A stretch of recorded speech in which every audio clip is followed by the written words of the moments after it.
So hello and once again, welcome everyone. My name is Kachet Roman. I am a reference librarian and the head of adult programming at the Irvington Public Library. My pronouns are they, them, and theirs, or she and her. With us today are Shepard and Mia, who are going to be presenting on LGBT history. This being Pride Month, we're very excited to be partnering with the LOFT over in White Plains. I'm personally especially excited because of all the great help that the LOFT has provided for me as a LGBT adult. Specifically relevant to this presentation, I identify as a non-binary transgender lesbian. I'm going to leave it at that and cut off my audio and video until the presentation is winding down, unless there are any technical issues that need addressing. And I'll hand it off to Shepard and Mia. All right, awesome. I'm going to be sharing my screen. Hi, everybody. From the beginning, here we go. Can everybody see this? Yes. Yes, awesome. Thank you.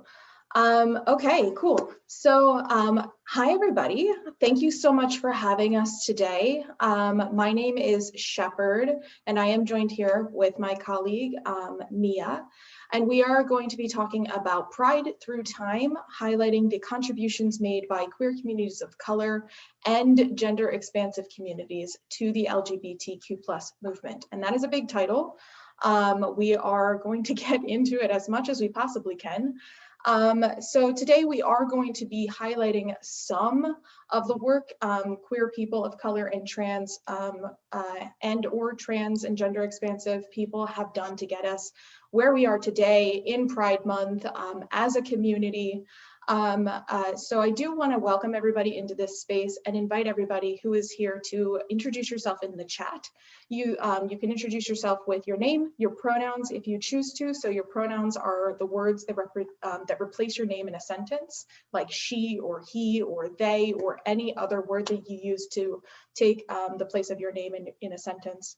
So again, your name, your pronouns, and a little shout out. So if there's a queer person of color in your life, or if there's a trans person in your life, or a queer trans person of color, whatever, that you want to give a shout out to, you could say my friend or my mom or whoever it is, right? Or you could say a person in history that inspires you, right? So a queer or trans person in history that inspires you. Just to kind of get our juices flowing in terms of thinking about who in this community is doing work that we want to highlight, right? We're not going to be mentioning kind of like the bigger names in this because they get mentioned often, like Marsha P. Johnson and Sylvia Rivera. We are going to be highlighting other voices. And so if you have one in mind, put it into the chat. So on that note, we're going to continue. We are here from the LOFT LGBTQ+ Community Center. I'll tell you a bit about the LOFT in just a second. Again, my name is Shepard. My pronouns are they, them, theirs. I am a trans non-binary person, and I am the director of programs and services at the LOFT. My advocacy work throughout my whole career has centered and has focused on centering trans community members. I'm joined here by my friend and colleague Mia. Mia uses she, her pronouns, is also a LOFT staff member and is our case manager for the LOFT's PROUDWST program, which serves trans, gender non-conforming, and non-binary communities. A bit about the center: we are located in White Plains. We serve Westchester County and the surrounding areas. The program that I was just talking about that Mia leads, PROUDWST Me, actually serves the Mid-Hudson Valley region, all 7 counties in that region. We are a center that is free, accessible for anybody in the LGBTQ+ community, ages 18 and older, along with allies, and we do have family programming also.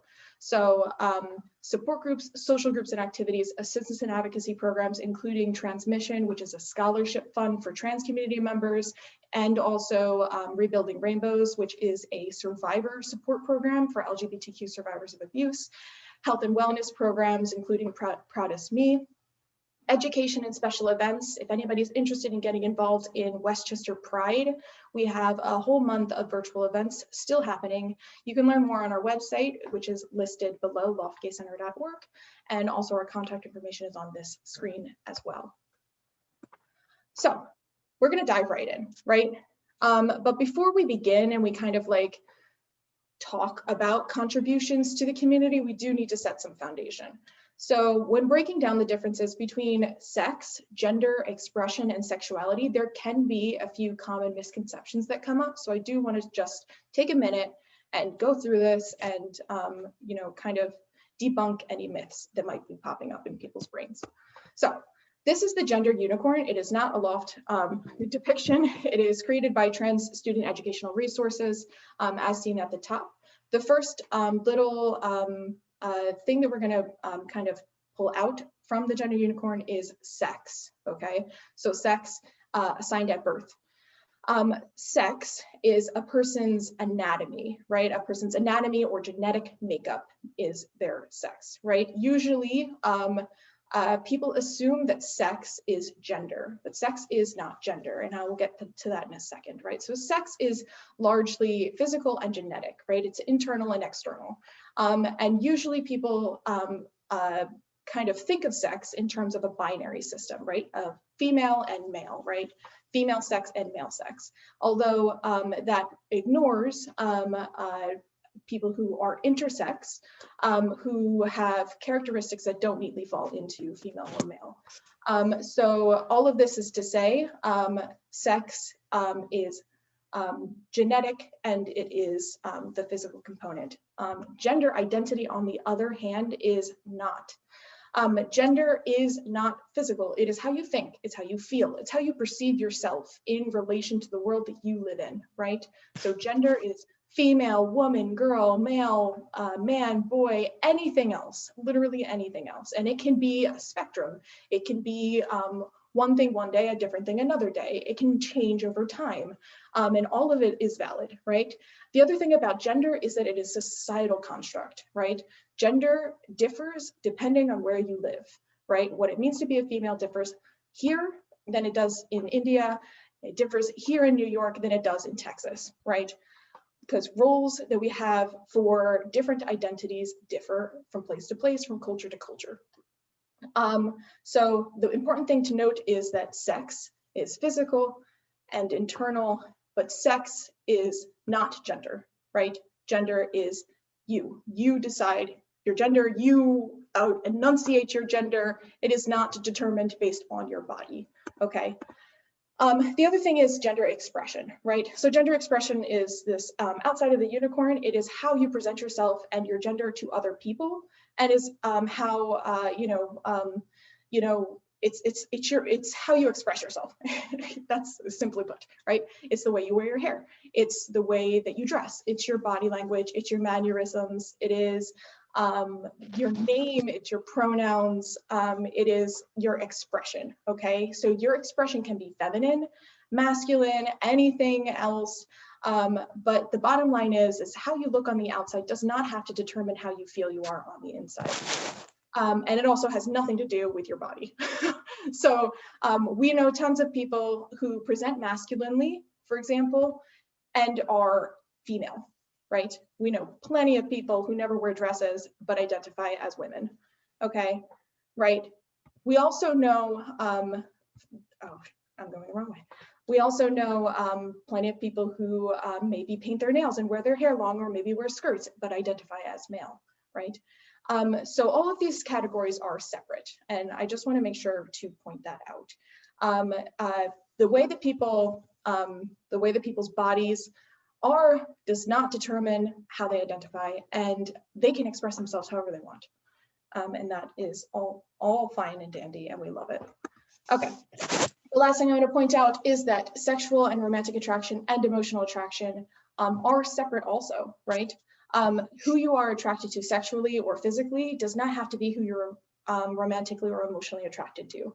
And also these exist as a spectrum also, right? So not everybody feels the same level of sexual attraction, and not everybody feels the same level of emotional attraction, and that is valid also. Some people don't feel any sexual attraction. Some people only feel sexual attraction in certain settings, or with certain people, or after a certain set of time that they, get to know somebody or whatever. And that's valid and real. And I am here for it and going to tell you that it is real and valid again. Okay, so sexual and romantic attraction are two separate things. Key terms to keep in mind as we keep going. Transgender is just an umbrella term that just describes anybody having a gender identity which differs from the sex they were assigned at birth.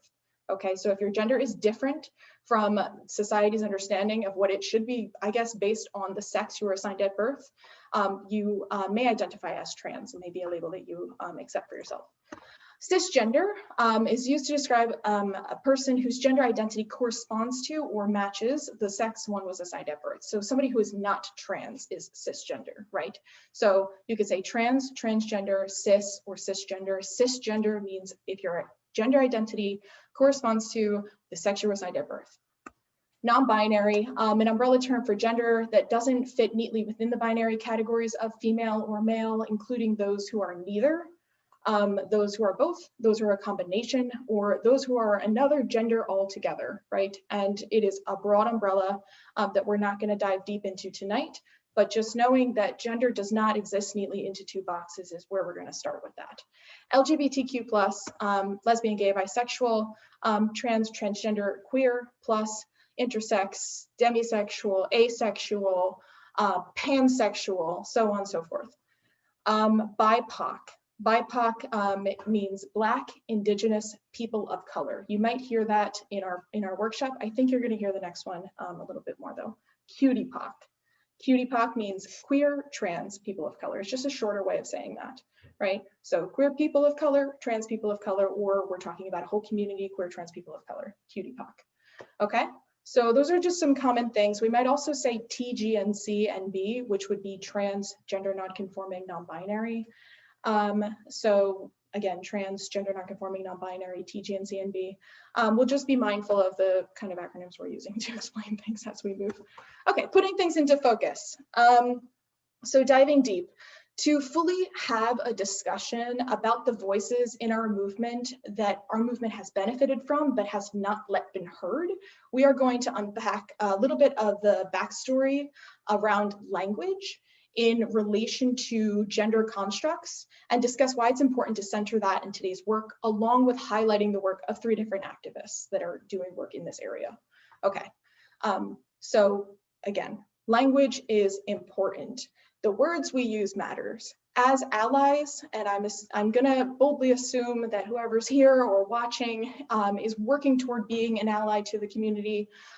So as allies, we know that one of the most immediate and impactful things that we can do is affirm word choices, right? Affirming word choices matter, right? Affirming language somebody uses for themselves matters. Finding your community and discovering who you are through language can be one of the most incredibly empowering experiences. And on the same hand, language can feel limiting, right? Language can feel like there's no word that accurately represents you, and you're just going to pick something that's close enough, right? And that's also true, right? It can be empowering, and it also can be stifling at the same time. So I'm going to ask this question, and I want everybody to kind of think about this for themselves. How do you, as a human, communicate who you are as a human to other people, right? How do you communicate who you are? Do you use words? Do you use gestures? Do you use clothing? Do you use anything else? What do you do to communicate who you are?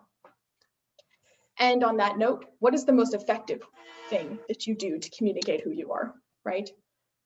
How's the most effective way that you found to communicate, hey, this is me, here it is. So in terms of language, I'm going to center this also. Who creates the words we use to talk about ourselves? We are a culture based on words, just like a lot of other cultures, right? We rely heavily on words. It is one of the primary ways we know how to communicate our thoughts and feelings. Even when we do use clothing or gestures, we are communicating, depicting visually words, right? So there's this quote that I'm going to read, and it's from Queer Theory, Gender Theory, which is a book by Ricky Wilkins that I'm going to show on the screen in a minute. And the quote is, "Gender is language. a system of meanings and symbols along with the rules, privileges, and punishments pertaining to their use. Language tends to name whatever is common or shared among members of a speech community, which is a way that language favors the same. And what is unique, unrepeatable, and private tends to go unnoticed. So language names the same. And in order to have a word for something, enough people need to name it and agree on that name. And whatever is private and for you tends to go unnamed, right? Our culture has always kind of, like I said, placed value on language. And so we begin to see what is labeled as what is real and what is not as something that is made up, right? In other words, what is named is known and what is unnamed is invisible. If language favors the majority and names what is held as same by enough people, what are ways that we think that might shape our notion of gender, right?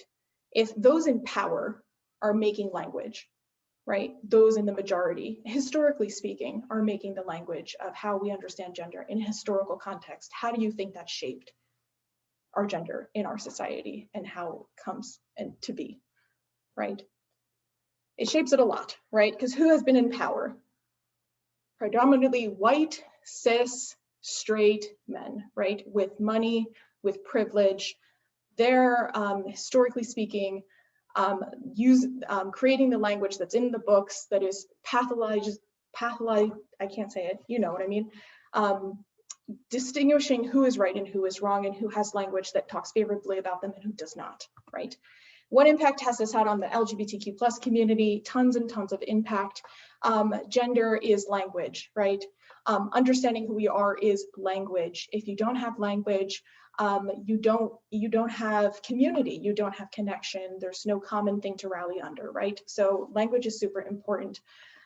Here are some of the words that kind of pop up, historically speaking, about the queer community that have been used to dehumanize us in terms of language, right? So that's relevant in tonight's conversation because the LGBTQ plus movement has faced so much opposition throughout history and by mainstream society, quote unquote, that often in order, throughout our movement, we have benefited from the work of gender diverse people and queer people of color, but because they don't fit, quote unquote, what mainstream society says gender should be, those in power in our community, in our marginalized community, right? Those in power within the LGBT community, AKA white, cis, usually men, push them out and into the shadows, and then often use their work without naming them. So here are some other examples of language that is used. I am not associating that all men are masculine or all women are feminine. I am saying this in a historical context that male/masculinity is usually connected. But anyway, again, our expectations for men and women are determined by our society. It is different in every single culture, right? The one point I'm gonna make is that by having a binary system of understanding gender, we kind of pit things against each other, right? So if men are aggressive, then women are compassionate. If men are stoic, then women are emotional, right? If men are clear-headed and decision makers, then women are indecisive or controlling, right? So kind of creating this binary system often creates a feeling of tension and causes us to kind of, as a society, see one as better than another, one as more desirable, right? And that is why it's dangerous to think of things in a binary concept, because there's so much in between, we all know. So this is the book that I had mentioned before, but I'm gonna go into a little bit of the work that some people have been doing in both recently, currently, right now, and in the past. So this first person I'm going to highlight is Lok Vade Menon. Lok uses they, them pronouns, is a writer, performer, and public speaker, and this is their Instagram. It's amazing. I would definitely recommend following them. They're an internationally acclaimed gender nonconforming writer, performer, public speaker, and their work explores themes of trauma, belonging, and the human condition. They have a really, really amazing resource on their Instagram page, which is book reports. It's saved right on the top. They also have this book called Femme in Public, along with another book that they later published. But this book report, I just want to point out because it does hit home what I was just kind of saying. So this says, despite the fact that gender and sex posture themselves as universal systems that exist across the world, they're actually particularly culturally and geographically specific ways of organizing people in society. Black people were always rendered outside of gender and sex categories. So the last sentence says, there is a white man and a white woman specified over and against Black people, right? So Black Africans, I'm sorry, the subtitles cover that. So basically saying that in the history and context of understanding gender is racist, right?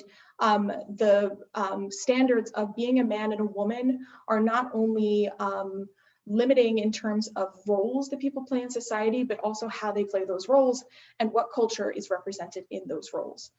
And pitting people who are not white and pitting also people who are not gender conforming into categories of otherness and therefore wrongness.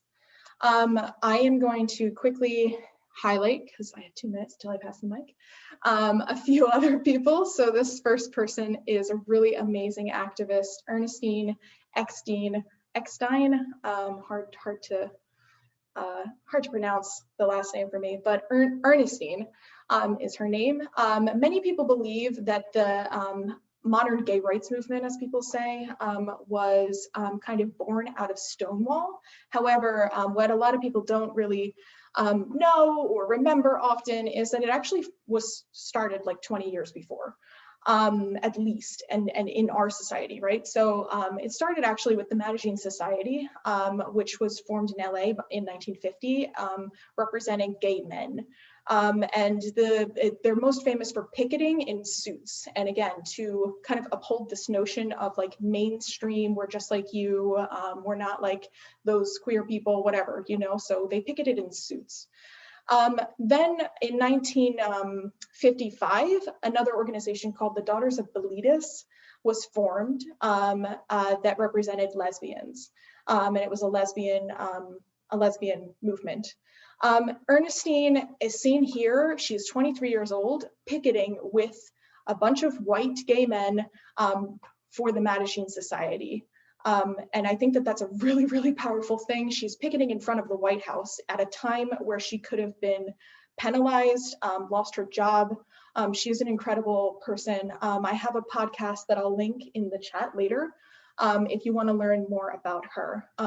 She was the vice president of Daughters of Bilitis in New York, and a journalist and an activist. And here she is at 24 years old on the cover of a lesbian magazine called The Ladder. And her interview is quite amazing if you want to learn more about her. The last person I'll highlight is Lou Sullivan, who is an author and activist, another person I highly recommend people checking out.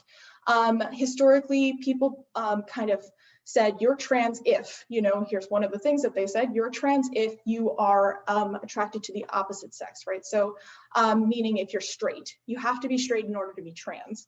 And that was kind of like the category. So, so if a trans man transitioned, he had to be attracted to women. If a trans woman, a trans woman had to be attracted to men, right? So always kind of this like, in order to be trans, you must be this. But Lou is actually kind of the reason why we understand gender and sexuality as different concepts and separate, like I was saying before. Because Lou is a femme, gay, trans man and is incredibly an incredible activist on that topic, was at age 15, Lou wrote, "I want to look like what I am, but I don't know what someone like me looks like." And when people look at me, I want them to think there's one of those people that has their own interpretation of happiness. That's what I am. So Lou is a really incredible person. If you are interested in learning more about gay trans men, I would highly recommend checking this book out. It's called We Both Laughed in Pleasure. And yes, I agree, that is an amazing cover. So without further ado, I am going to pass the mic over to Mia. Thank you so much, Shepard, for that wonderful overview, and thank you for handing the mic to me. Thank you, everyone, for being here tonight. Today, I want to highlight the contributions and experiences of Lorena Borjas. Next slide. Lorena Borjas was known as the mother, guardian, hero, and healer of the transgender community in Jackson Heights, Queens. Lorena was born on May 29, 1960 in Veracruz, Mexico. She had always known she was trans, and at 14 years old, she moved to Mexico City alone to meet other trans women. In May of 1981, she arrived in the US from her native Mexico, coinciding with the beginning of the AIDS crisis. Her first job in the US was a furniture assembler. She made just enough money to rent a room with 20 other immigrant women. During this time, she discovered that the Port Authority on the west side of Manhattan was becoming a gathering place for other trans women to gather and feel safe. At the time, this space was not as heavily policed, so it was safer for them to assemble. And on Thursdays, Friday, and Saturday nights, the girls would get on the 7 train, go to Jackson Heights, and perform sex work. As Cecilia Gentilly, a trans activist, advocate, and friend of Lorena, put it, it was beautiful chaos on Roosevelt Avenue, with bustling street traffic, the sound of music emanating from many bars, and the buzz of the evening yet to be. In 1986, a major immigration reform initiated under the Reagan administration presented an opportunity to remain in the country legally. This reform allowed her to enroll in Medicaid, and she began hormone treatment. Unfortunately, she was quickly caught up in the world of human trafficking. In 1989, at the urging of a friend, she started sex work, taking up to 10 clients a night.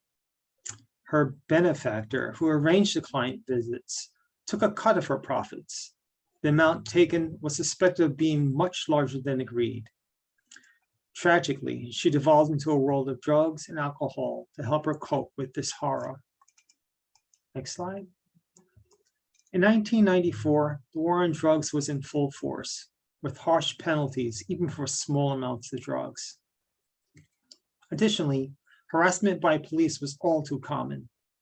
The practice of arresting trans women for carrying more than 2 condoms was common under the guise of solicitation for the purpose of prostitution. The condoms protected the girls from HIV, but it did not protect them from police harassment. It also was not uncommon for encounters with the police to be violent and humiliating for the women. Lorena faced several charges of prostitution due to human trafficking, and as a result, was nearly deported.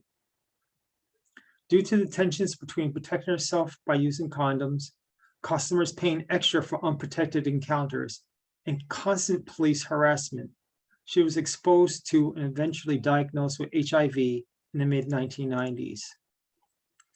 This diagnosis brought to the forefront other systemic issues, barriers to care for trans women of color, such as transphobia, racism, and of course, affordability. In 1995, the peak of the AIDS epidemic, she began her alcance, or outreach to girls in the trans community, distributing condoms and connecting the women to legal help and accessing health care. There are many stories of Lorena walking down Roosevelt Avenue with her wheelie bag full of condoms to hand out to the girls. I said they could never have more than 2 condoms at a time due to walking while trans laws. They were always keenly aware of where Lorena might be. Doing this outreach, Lorena slowly developed a support network for the girls. She opened her own home to other trans women who were in need, whether it was offering them food, shelter, or help them navigating the healthcare or legal systems. She at one time held support groups in her home, along with weekly HIV testing, and provided syringes for hormone injections. This she paid for out of her own pocket. In 2005, Lorena met Cecilia Gentilly, who was working as an escort. At the time, Cecilia was doing well for herself and did not necessarily need Lorena's help. However, years later, Cecilia lost her job and her apartment, and as a consequence, she began sex work. It was then that Cecilia and Lorena reconnected. Lorena began to advise and guide her. Next slide. As Lorena's outreach grew, she recognized that she needed funding.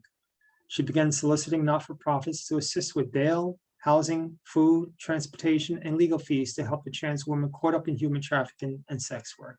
It was also around this time that Lorena met Chase Strangio, who was then working at the Sylvia Rivera Law Project, helping the girls apply for asylum. In April 2012, she launched the Lorena Borjas Community Fund to provide bail assistance to LGBTQI+ defendants. In June 2012, Lorena met Leanne Winslet at the Philly Trans Wellness Conference. Winslet shared that Lorena frequently escorted other trans women to appointments. Most of the women reported feeling respected by the service providers due to the respect they had for Lorena and her work within the community. Although Lorena had built a large network, she was discouraged from forming her own organization. As Cecilia put it, it was a ripe papaya and it needed to happen. So in 2015, Lorena became the founder and executive director of Colectivo Intercultural Trans Grenada in the small space on Roosevelt Avenue, where she was needed the most. This base of operations allowed her to establish a database of over 490 trans women who engaged in sex work.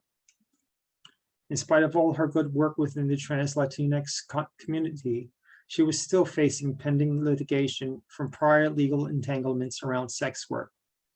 She applied for a gubernatorial pardon. Then, in 2017, Governor Andrew Cuomo called Lorena and issued her a pardon.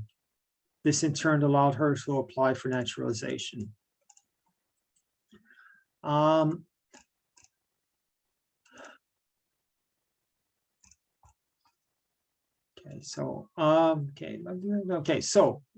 there is a short story that I found in doing my research for her, and it talked about Lorena and her hard work.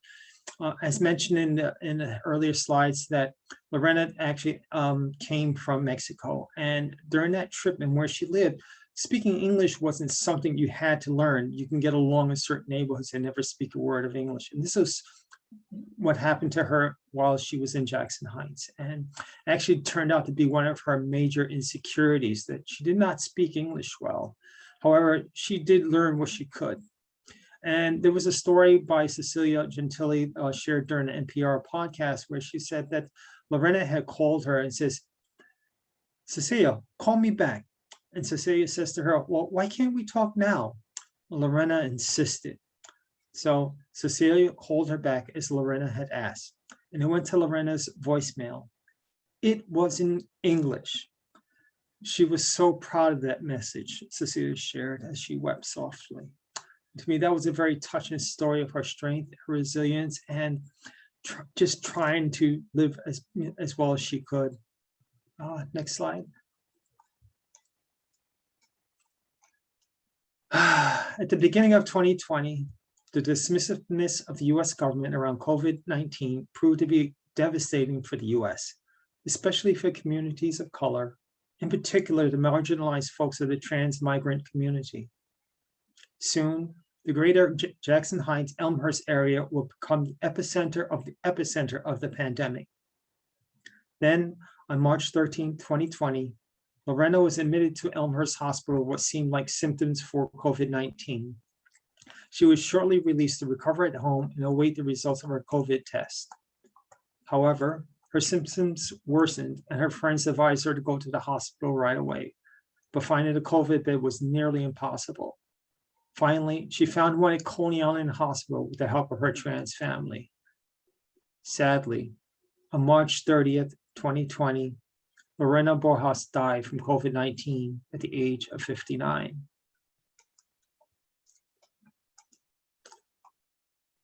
The aftermath of COVID-19 and its impact on the trans migrant community was horrifying. Due to their legal status, they also had no access to government relief.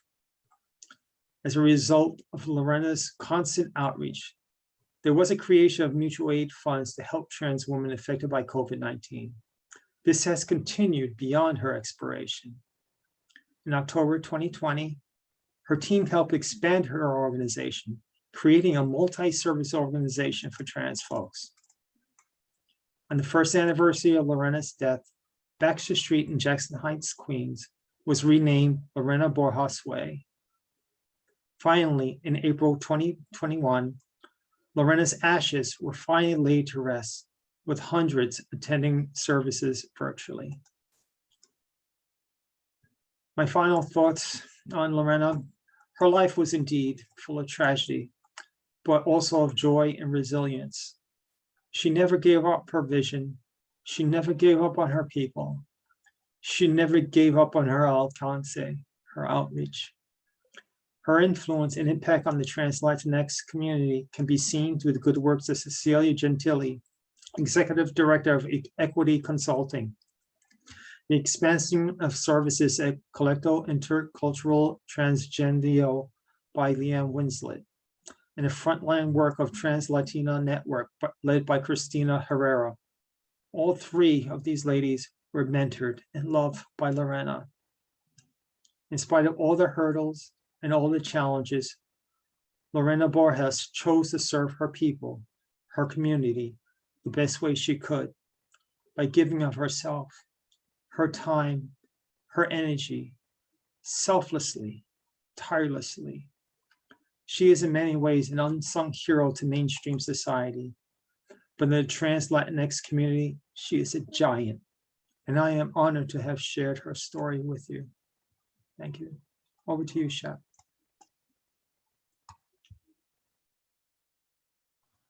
Wow, okay. Thank you, Mia, for talking about Lorena. We did want to highlight Lorena in such detail, not only because she's amazing, but because she's local, as local as any of the people that we were mentioning. I mean, not Westchester, but Queens, and it is super, super important to just kind of center the work that